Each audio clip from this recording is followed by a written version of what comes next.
한국 출신의 김위찬 교수가 쓴 블루오션 전략이라고 하는 책이 있습니다. 이 책은 미국의 하버드 출판사 사상 최다 기록을 세웠는데 25개 언어로 100개국에서 번역 계약이 체결된 책입니다.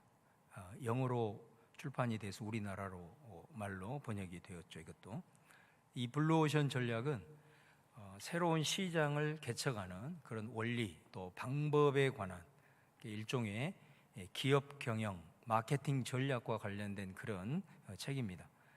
그런데 이 책 제목에서 나오듯이 이 블루오션이라는 그런 단어 때문에, 이 단어가 가지고 있는 창조적인 아이디어 때문에 기업을 넘어서서 다양한 곳에 응용이 되고 있습니다.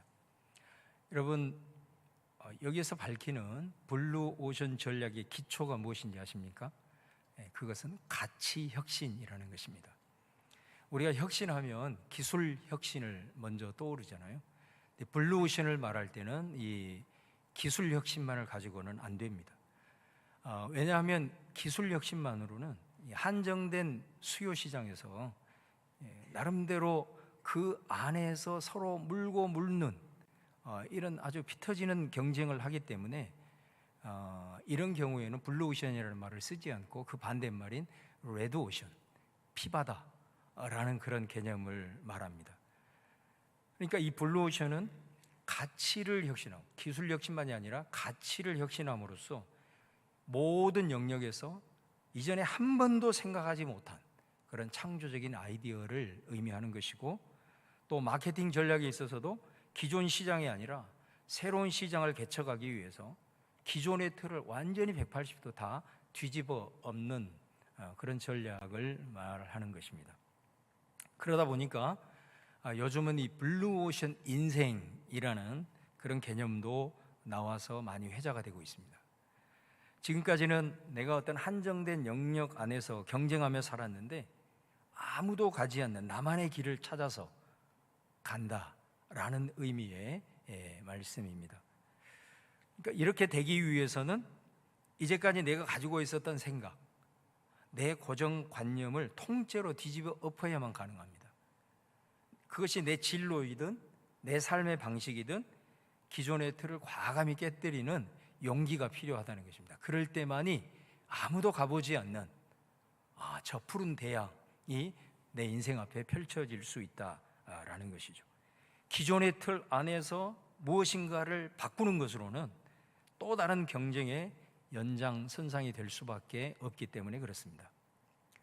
예를 들면 이렇습니다. 우리 인생에 있어서 블루오션이 경험될 수 있는 것 중에 가장 대표적인 거 하나를 꼽으라 하면, 예수님을 믿지 않던 사람이 예수님을 믿을 때 이 블루오션이 일어나는 것입니다. 왜냐하면 우리가 예수님을 믿게 되면은 지금까지 내가 생각하고 내가 추구했던 내 가치가 완전히 통째로 뒤집어지는 거죠. 혁명이 일어나는 것입니다. 예수님을 믿게 되면 전혀 새로운 세계가 펼쳐지게 되는 것입니다. 예수님을 믿으면 세상을 바라보는 관점도 달라지고 내 삶의 목표도 근본적인 변화가 일어나고, 그래서 예수님을 믿음으로써 새로운 인생의 이막이 펼쳐지고 그것을 경험하게 되는 것이죠. 이것이 바로 블루오션이라고 하는 것입니다. 여러분, 오늘 이 서론이 좀 길었는데 저는 오늘 이 본문을 읽고 묵상을 하면서 첫 번째로 떠오르는 단어가 바로 이 블루오션이었어요. 오늘 말씀을 함께 저와 여러분이 상고하면서 왜 그러한지 그 이유를 우리 함께 발견하기를 바라고, 여러분의 인생의 여정 속에 또 특별히 우리 교회 가운데 정말 블루오션, 말 그대로 푸른 대양이 여러분의 삶에 펼쳐지는 그런 은혜의 역사가 있기를 주님의 이름으로 축원을 드립니다. 자, 오늘 1절 말씀을 보시면, 그때 제자가 더 많아졌는데 헬라파 유대인들이 자기의 과부들이 매일의 구제에 빠짐으로 히브리파 사람을 원망했다. 이 첫 마디가 그때의 제자가 더 많아졌다. 무리가 많아졌다? 아닙니다. 구원받는 사람이 많아졌다? 아닙니다. 제자가 더 많아졌다라고 말해요. 여러분, 이 짧은 첫마디 속에 초대교회의 부흥이 어떠했는가라는 것을 우리는 단적으로 볼 수 있습니다. 단순히 성도의 숫자가 불어나는 것만이 아니라 예수님을 믿고 교회에 소속된 하나님의 백성들 가운데 이제는 내가 주님을 따르고 내가 주님을 닮아가고 주님의 원된 교회에 내가 헌신하리라 라고 하는 그 사람의 수가 늘어났다라는 것입니다. 여러분, 이 첫마디만 보더라도 여러분 흥분되지 않습니까?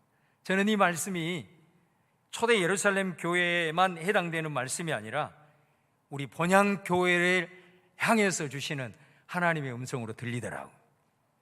저만 그럴까요?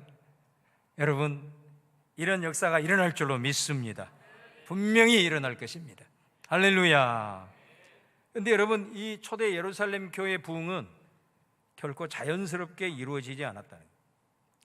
이 초대교회는 내적으로나 외적으로 많은 어려움, 그런 시련 가운데 직면했습니다. 그런데 그 어려움들을 극복해 가는 과정을 통해서 이 부흥이 일어났다라는 사실을 우리가 주목해야 됩니다. 지난 시간에 우리가 잠시 살펴보았던 이 3장에서 7장의 내용을 보면 이들이 어떤 외적인 어려움을 당했습니다. 바로 그것은 유대교로부터 신앙적인 핍박을 받은 거였죠. 어떤 내적인 어려움이 또 있었죠? 5장에 나타나는 아나니아와 삽비라 사건 같은 이런 어려움들을 당했습니다. 여러분, 이들이 이렇게 당하는 이런 어려움들, 특별히 먼저 외적인 시련이 왜 일어났느냐?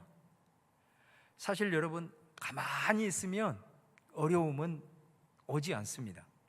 사도행전 2장에 보면은 성령의 충만함을 받은 사도들과 성도들이 자리에 일어나서 밖으로 나갔어요. 그리고 복음을 전하기 시작했습니다. 예수님의 십자가와 부활을 증거했단 말이에요. 그러자 많은 사람들이 그 복음을 듣고 예수님을 믿는 역사가 일어났어요. 그것을 보고 있었던 이 유대 종교 지도자들의 시기로 인해서 많은 신앙적인 박해가 시작이 되었던 것을 우리는 보게 됩니다. 여러분, 이것은 무엇을 우리에게 의미합니까? 가만히 앉아 있으면 절대로 부흥의 역사는 없다라는 것입니다. 일어나야 한다는 것입니다. 나가야 한다라는 것입니다. 그리고 부딪혀야 한다는 것입니다. 그래야 부흥은 일어날 줄로 믿습니다. 열매가 보이지 않아도 뿌려야 되는 것입니다. 기도를 뿌리고 전도의 씨앗을 뿌려야 하는 거예요. 열매는 하나님이 우리가 뿌리는 씨앗을 보고 거두게 하는 것이지, 우리가 하나도 뿌리지 않고 그런 생각도 하지 않고 앉아 있으면 거기에는 자라나게 하시는 것도 없고 추수의 열매도 없는 것입니다. 그러므로 여러분, 교회가 생명력이 있다라고 하는 것은 교회가 살아서 역동적으로 움직이는 것입니다. 가만히 있으면 점점 시들어져 명맥만 유지하다가 다 죽는 것입니다. 우리 개인 신앙도 마찬가지. 내가 지금 상태에 머물러 있으면 참 편합니다. 그런데 내가 하나님의 말씀을 통해서 내 안에 깨달아진 말씀을 가지고 내가 이 말씀을 따라서 한번 살아보겠다, 그렇게 새롭게 결단을 하고, 그리고 주님의 몸된 교회에서 이 말씀을 따라서 복음사에게 함께 의탁하고 그렇게 움직이고 일어나면은 항상 우리에게 부딪힘이 옵니다. 거기에서 항상 어려움이 옵니다. 그런데 여러분, 놀라운 것은 신앙은 그때 성장한다라는 것입니다. 가만히 주저앉아 있으면 평안하고 잘 될 것 같은데 점점 더 무기력해지는 거예요. 신앙은 언제 성장하냐? 내가 주의 말씀을 깨닫고 일어나서 주를 위해서 한번 살아보리라 결단하고 일어날 때, 그때 다가오는 시험, 그때 내게 다가오는 외적인 내적인 권고함과 어려움들 앞에서 직면할 때 놀랍게도 그 과정을 통해서 우리들의 믿음이 점핑하고 우리들의 영적인 성숙이 가져오고 하나님의 나라의 귀한 사명자로 세워진 줄로 믿습니다. 여러분, 오늘 본문은 이런 외적인 문제만이 아니라 교회 안에 내적인 문제도 발생했음을 보여줘요. 초대교회가 성장하는 과정에서 구제 문제로 인해서 헬라파와 히브리파 성도들 사이에 갈등이 발생한 겁니다. 무슨 문제로 갈등이 일어났다고요? 구제 문제로, 구제. 여러분, 이것도 여러분 보세요. 성도들이 구제를 하지 않으면 이런 문제도 표면적으로 드러나지도 않을 겁니다. 성도들이 서로를 돌아보고 교회 안에서 연약한 사람들 그냥 스쳐 지나가는 것이 아니라 주의 깊게 바라보고 그들을 위해서 기도하고 그들의 필요를 채워주려고 하는 이런 선한 마음을 품고 교회가 일어났을 때에 이 과정에서 이런 갈등도 일어난다라는 거예요. 여러분, 항상 그런 것입니다. 교회가 아무것도 하지 않으면 내부적으로는 조용할 수 있지만 평안하다고 좋아할 게 아니라는 거예요. 이미 그 교회는 죽어가고 있는 겁니다. 문제가 없는 교회는 죽어가고 있는 것입니다. 교회가 어떤 문제가 있고 갈등이 있다는 것은 역설적이게도 그 교회가 살아있는 증거가 된다는 거예요. 여러분, 인류 사회에 있어서 어떤 공동체도 문제 없는 공동체가 없습니다. 중요한 것은 그 문제, 언제든지 발생할 수 있는 그런 갈등의 상황 속에서 그 문제를 어떻게 극복하느냐에 따라서 그 공동체가 건강하냐, 건강하지 못하냐, 성숙하냐, 성숙하지 못하냐를 보는 거지, 문제가 없다고 한다면 그 교회는 이미 시들어져 가고 있는 거예요. 문제가 있다는 것은 교회가 살아있는 증거가 된다는 거예요. 그것을 우리에게 보여주고 있는 거예요. 교회 안에 이런 구제 문제가 발생했다는 것은 어떤 의미냐? 당시의 예루살렘의 상황이 경제적으로 매우 어려웠다라는 것을 우리에게 보여주고 있어요. 오늘 본문에 보면 이제 어려운 자들이 많으니까, 특별히 고아와 과부 이런 사람들이 가장 어려운 사람들이잖아요. 과부를 이제 구제하는 일을 교회가 하는 거예요. 그런데 이 과정에서 자꾸 이 헬라파 유대인들에게 속한 과부들이 그 구제 명단에서 빠지기 시작하는 거예요. 그래서 이 헬라파 유대인들이 히브리파 유대인들을 향해서 이제 원망을 함으로써 이 문제가 드러나게 된 거예요. 자, 여기에 보면 히브리파 유대인이 나오고 헬라파 유대인이 나오잖아요. 이 초대교회는 크게 이 두 그룹이 같이 상존하고 있었어요. 교회 안에도 이렇게 대체적으로 보면 개척 초기부터 시작해서 지금까지 교회의 토대를 이루어 놓은 그 일종의 토박이 신앙인들이라 그러죠. 그런 그룹들이 있고, 그 이후에 교회가 또 성장하면서 새롭게 유입해서 들어온 신진 그룹이 항상 있어요. 이 그룹들 간에 이렇게 때로는 또 갈등의 요소도 있는 것을 이게 대체적으로 볼 수가 있습니다. 초대교회도 마찬가지였다라는 거예요. 여기에서 히브리파는 토박이 신앙들이, 이 팔레스틴을 넘어서지 않는 바로 이곳 출신의 사람들이, 그러다 보니까 이 사람들은 구약의 어떤 전통에 따라서 이방인들에 대한 상당한 배타적인 입장을 가지고 있고, 또 신앙적으로도 상당히 보수적인 그런 입장을 견지한 사람들이에요. 그런데 여기서 헬라파 유대인들은 같은 유대인이지만은 이 사람들은 이방 지역에서 살고 있었던 사람, 이방 지역에 살고 있다가 예루살렘 이 유대 지역으로 귀환을 해가지고 여기에서 예수님을 만나고 이 예루살렘 교회에 정착하게 된 사람들을 가리키는 거예요. 아무래도 외국에서 살아보니까 이 사람들은 상당히 성향이 개방적인 거예요. 뿐만 아니라 신앙도 상당히 자유로운 스타일을 추구하는 그런 사람들입니다. 그러다 보니까 교회 안에 이 두 그룹이 크게 존재하다 보니까 이 두 그룹이 신앙적인 컬러가 너무 다른 거예요. 그래서 언제든지 이 대립적인 갈등의 요소가 나올 수 있는 그런 상황을 안고 이 교회가 지금 움직여 나가고 있는 겁니다. 더군다나 이 초대교회 공동체는 12사도가 지도자들이에요. 그런데 이 12사도가 모두 다 히브리파 유대인들이라는 것을 우리가 알 수가 있습니다. 그러다 보니까 히브리파와 헬라파 이 과부들 가운데 구제 대상 속에서 헬라파 과부들의 명단이 빠지게 되다 보니까 이 헬라파 사람들이 소외감을 느끼는 거예요. 그래서 지금 문제를 제기함으로써 갈등이 드러나게 된 거예요. 사실 여러분, 이게 과부 몇 사람의 명단이 단순히 빠졌다라고 하는 그런 단순한 문제를 넘어섭니다.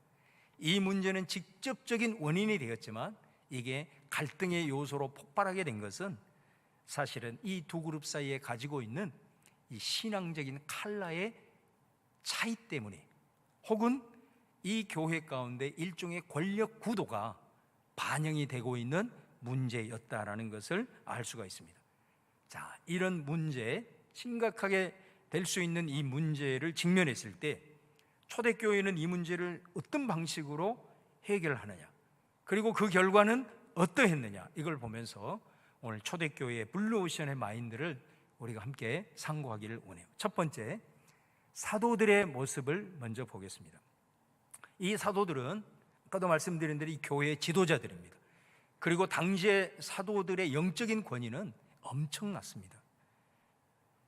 모든 영적인 것뿐만 아니라 행정적인, 사역적인 모든 부분들을 사도들이 다 사실은 관여하고 있었던 것 같아요. 그리고 많은 사람들이 자신의 재산을 팔아가지고 사도들의 앞에 바칠 정도로 이 사도들은 상당히 존경과 신뢰를 받고 있었습니다. 자, 그런 상황에서 이 문제가 지금 터지게 된 거죠. 자, 이런 상황에서 사도들은 어떻게 이 상황을 해결하는가? 자, 2절에서 4절 말씀을 보시겠습니다. 12사도가 모든 제자를 불러 이르되 우리가 하나님의 말씀을 제쳐놓고 접대를 일삼는 것이 마땅하지 아니하니 형제들아, 너희 가운데서 성령과 지혜가 충만한 칭찬받는 사람 7을 택해라. 우리가 이 일을 그들에게 맡기고 우리는 오로지 기도하는 일과 말씀 사역에 힘쓰리라. 자, 여기서 사도들은 어떤 해결 방식을 내놓는가? 그들이 접대하는 일, 또 구제하는 일, 오늘날로 말하면 모든 교회 안에서 이루어지고 있는 각각의 사역들을 내려놓겠다라는 결단을 하고 있는 겁니다. 그리고 이 모든 사역은 이제 다른 사람 지도자들을 세워서 그들에게 위임하겠다, 이렇게 말씀을 하고 있습니다. 여러분, 지금 이 문제가 발생했을 때 사도들이 가지고 있는 그런 영적인 권위면 얼마든지 해결할 수 있어요. 그럼에도 불구하고 그런 기존의 방식이 아니라 이 사람들은 당시의 전통 가운데 통용되고 있는 이 차원을 훨씬 뛰어넘는 창조적인 결단을 내리고 있는 것을 보게 됩니다. 그러고 나서 자신들은 우리는 이제부터 말씀과 기도에 전념하겠다. 우리가 감당해야 될 본질적인 사명이 뭐냐, 이것을 알고 여기에 집중하겠다라고 선언을 하고 있습니다. 이것만이 아닙니다. 이 다른 지도자들을 이제 행정과 이런 사역들을 관장하는 이런 지도자들을 세우는 일에 있어서 당시의 상황에서는 생각할 수 없었던 민주적인 절차를 도입하고 있는 것을 봅니다. 오늘 말씀에 보면 그 지도자를 세우는 데 있어서 회중들에게 맡기고 있는 것을 보게 돼요. 자신들이 얼마든지 지명할 수도 있고, 기도하다가 또 지금까지 해왔던 합당한 사람을 제비 뽑을 수도 있고, 더 나아가서 지금 세상의 방식이 그러하듯이 자기 라인에 서 있는 사람들 세우도록 영향력을 행사할 수도 있는 거예요.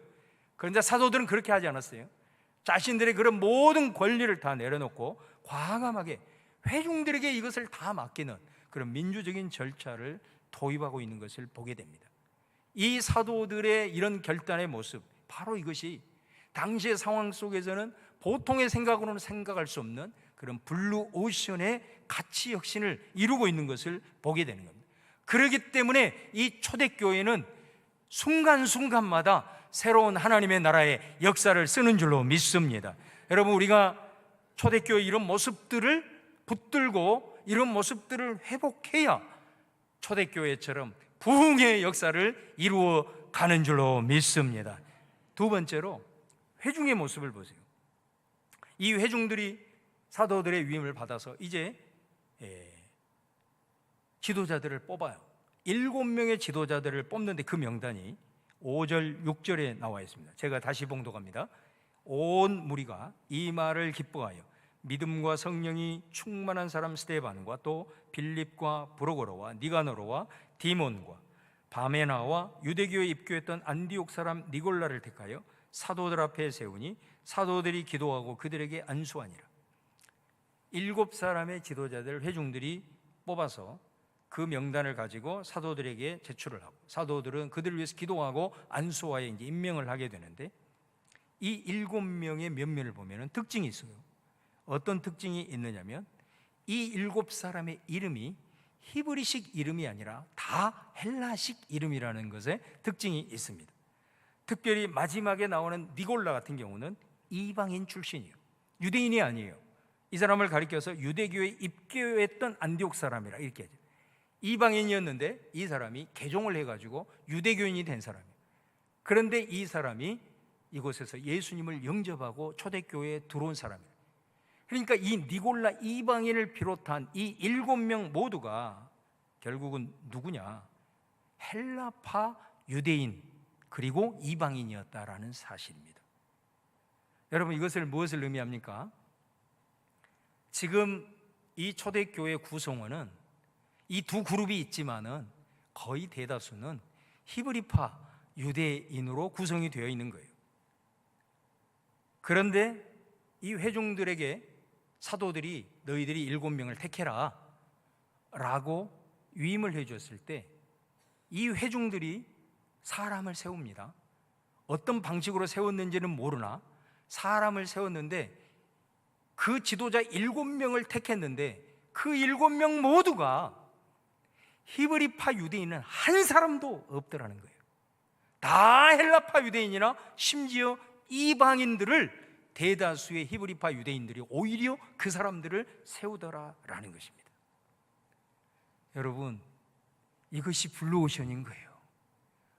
도저히 우리가 상상할 수 없는, 세상의 방식으로는 상상할 수 없는 일이 지금 이 초대교회 안에 일어나고 있는 겁니다. 그 결과가 여러분 어떻게 되었을까요? 이로 인해서 교회 안에 있는 히브리파, 헬라파 사이에 있는 갈등은 그냥 언제 있었느냐 하는 듯이 싹 사라지고 맙니다. 이 일들을 통해서 헬라파 유대인들이 구제로부터 그들이 느꼈던 소외감, 이 모든 갈등들이 다 사라져 버리더라는 거예요. 왜요? 교회 지도자들 12사도가 다 히브리파 출신들이에요. 그런데 이번에 선출된 7명은 다 헬라파 유대인들이에요. 다시 말하면 지도력의 균형이 이루어지자 거기에서 어떤 소외당하는 사람도 없이 이 모든 갈등의 문제가 눅놓듯 다 일시에 사라져버리는, 말 그대로 어느 공동체도 경험할 수 없었던 블루오션의 역사가 이루어졌다라는 것입니다. 여러분, 교회도 공동체이기 때문에 사회의 여느 조직과 다를 게 없어요. 교회가 커질수록 제도가 생기고 지침도 세분화되는 거예요. 또 부서 간에 알력도 있을 수 있는 거예요. 교회 안에 여러 신앙의 컬러가 다른 파들이 존재할 수도 있는 거예요. 그렇기 때문에 당연히 갈등적인 요소가 있을 수가 있습니다. 아까도 말씀드렸듯이 두세 사람이 모이는 공동체, 문제가 없을 수 없어요. 그건 공동체가 아니에요. 완전 사이비 공동체지.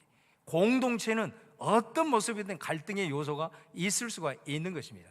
아까도 말씀드린 대로 중요한 것은 그 문제가 터졌을 때 어떻게 극복하느냐, 그 모습을 보면 그게 건강하냐 그렇지 못하냐를 볼 수 있을 따름이에요. 여러분, 지금 이 상황에서 초대교회는 어떻게 이 문제를 해결합니까? 세상과 다른 방식, 철저하게 말씀에 근거해서 과감하게 가치 혁신을 이루게 되는 거예요.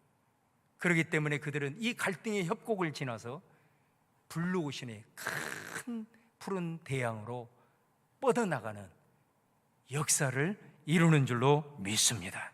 여러분, 7절 말씀에 보면 아주 흥미로운 구절이 있습니다. 7절 말씀을 같이 한번 읽어보겠습니다. 시작. 하나님의 말씀이 점점 왕성하여 예루살렘에 있는 제자의 수가 더 심히 많아지고 허다한 제사장의 무리도 이 도에 복종하니라. 얼마나 놀라운 말씀입니까? 처음 본문 1절에 보면 그때 제자가 더 많아졌다 이렇게 얘기하죠. 제자가 많아졌다는 것은 무엇이 의미했습니까? 교회가 외적으로 굉장히 시련에 흔들리지 아니하고 그것을 극복해 나갈 때 교회가 더 든든히 세워지고 영적으로 성도들이 성장했다라는 말이죠. 그런데 오늘 본문 7절은 뭐라고 얘기해요? 하나님의 말씀이 점점 왕성해졌다. 그리고 제자의 수가 더 심히 많아졌다. 할렐루야. 이렇게 말씀하고 있어요.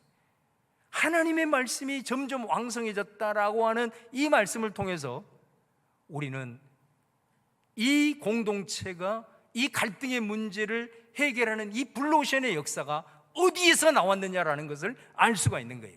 바로 그것은 하나님의 말씀의 토대 위에서 이 블루오션의 역사를 이루게 된 겁니다. 세상의 방식이 아니라 이전과는 전혀 다른 차원의 이 혁신적인 문제 해결의 방식이 말씀 안에서 나온 거예요.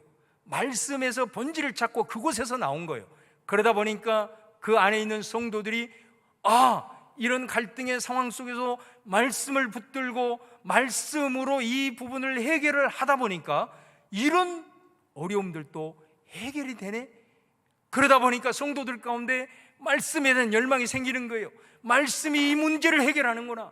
말씀이 이 역사를 이루는구나. 그러다 보니까 성도들이 말씀을 사모하게 되고 말씀으로 훈련받게 되고 그러다 보니까 말씀으로 세워지는 제자들이 더 힘이 많아진 줄로 믿습니다. 여러분, 그렇게 되었다는 거예요.